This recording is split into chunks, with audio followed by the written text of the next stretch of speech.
Rai Suryo diserang isu, orang besar. Kuasa hukum tantang Jokowi buktikan ucapannya. Kuasa hukum pakar telematika Rai Suryo, Ahmad Hozinuddin, menyoroti sikap Presiden RI ke-7 Joko Widodo, Jokowi, yang melontarkan tuduhan tentang adanya orang besar di balik tudingan ijazah palsu. Menurutnya, Jokowi bersikap licik dan playing victim, merasa seolah-olah menjadi korban, karena menuding ada orang besar yang mengorkestrasi atau menggulirkan isu bahwa ijazah S1 Fakultas Kehutanan Universitas Gadjah Mada, UGM-nya tidak asli. Hal ini disampaikan Ahmad Hozinuddin saat menjadi tamu dalam tayangan podcast Siniar Madilog yang diunggah di kanal YouTube Forum Keadilan TV, Senin, 5 Januari 2026. Saya membaca dua hal, adanya kelicikan sekaligus kepengecutan saudara Joko Widodo. Jadi, kelicikan itu sebenarnya dia ingin mengekstensifikasi masalah ke hal-hal yang tidak lagi berkaitan dengan ijazah, jelas Ahmad. Diperlebar, seolah-olah apa yang dia alami ini adalah serangan politik dari pihak-pihak lain yang menggunakan narasi ijazah palsu yang dikerjakan oleh saudara Rai Suryo dan kawan-kawan ini.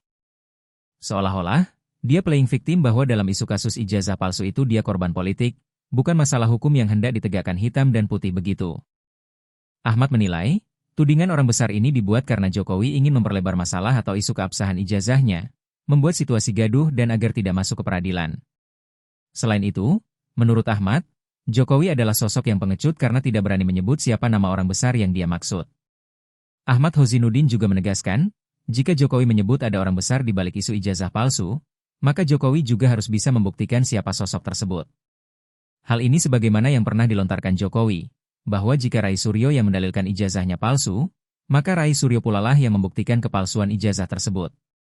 Sesuai dengan azas actori incumbit probatio yang artinya tanggung jawab untuk membuktikan suatu dalil berada pada pihak penggugat. Jadi, pada Juli 2025 lalu, Jokowi sudah menggulirkan tuduhan orang besar itu, ujar Ahmad. Dan karena kami ingin para pihak kubu Rai Suryo dan Jokowi itu berfokus ke kasus ijazah palsu, saat itu kami dari tim advokasi anti kriminalisasi akademisi dan aktivis mengirimkan somasi kepada saudara Jokowi, 31 Juli 2025 yang lalu. Somasi itu, bersamaan dengan surat yang kami kirim ke Kejaksaan Negeri Jakarta Selatan berkaitan dengan komplain kami atas tidak kunjung diekusinya Sylvester Matutina.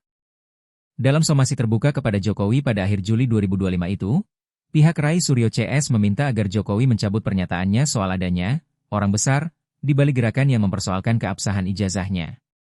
Kata Ahmad, Rai Suryo CS juga meminta Jokowi untuk meminta maaf. Ahmad menilai, tudingan adanya orang besar di balik isu ijazah palsu Jokowi sangat merugikan bagi Rai Suryo CS selaku kliennya. Sebab, ada kesan mengesampingkan pentingnya penyelidikan keabsahan ijazah Jokowi dan mengecilkan peran Rai Suryo CS sebagai pion politik belaka. Ahmad menegaskan, kliennya sama sekali tidak memiliki kaitan dengan sosok atau orang besar yang ditudingkan oleh Jokowi. Menurut Ahmad, Rai Suryo CS selama ini tidak punya backingan, hanya rakyat Indonesia yang membersamainya.